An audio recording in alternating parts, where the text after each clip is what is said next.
পোনপ্ৰথমবাৰৰ বাবে মই ফাৰ্ষ্ট নিউজ আছামৰ সমূহ পৰিয়ালবৰ্গক কৃতজ্ঞতা আৰু ধন্যবাদ জ্ঞাপন কৰিছোঁ। তেওঁলোকে বিশেষকৈ তেওঁলোকৰ বৰ্ষপূৰ্তি অনুষ্ঠানত এই আভাজনক শব্দসূৰ্য বঁটাৰে সন্মানিত কৰিছে।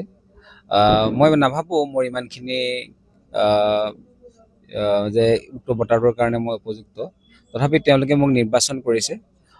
বিগত সময়ত জাতীয় জীৱনৰ লগত জড়িত বিভিন্ন পৰিৱেশ পৰিস্থিতিত আমি কিছুমান গীত কেইবাজনো বিশিষ্ট গায়কৰ যোগেদি আমি সামগ্ৰিক পৰিস্থিতিক লৈ আমি গোৱাবলৈ বা আমি তেওঁৰ গীতৰ কথা লিখিবলৈ আমি সৌভাগ্যৱান হিচাপে আমি স্থান পাইছিলোঁ।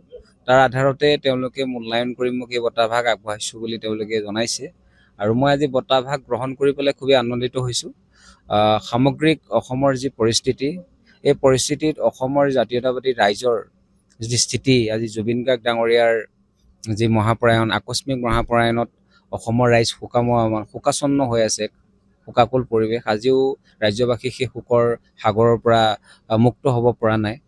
আজিও সমগ্ৰ অসমতে প্ৰতিজন অসমীয়াৰ মনত বুকুত শোকৰ কলীয়া ডাৱৰে ছানি ধৰিছে।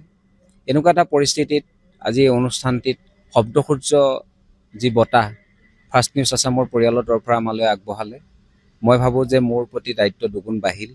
অসমৰ জাতীয় জীৱনক উজ্জীৱিত কৰিবৰ কাৰণে, অসমৰ জাতীয় জীৱনত অসমীয়া ৰাইজক বিভিন্ন চেতনাৰে, বিভিন্ন প্ৰাসংগিক কথাৰে উদ্ভাসিত কৰিবৰ কাৰণে, অনুপ্ৰাণিত কৰিবৰ কাৰণে, কেতিয়াবা যদি আকৌ সুবিধা পাওঁ গীতৰ কথাৰে ৰাইজক যদি উজ্জীৱিত কৰিবৰ কাৰণে প্ৰয়াস কৰিবলৈ যদি সুযোগ পাওঁ, তেতিয়াহ'লে এই আভাজনে সেইখিনি কাম জাতীয় দায়িত্ব হিচাপে কৰি যাব।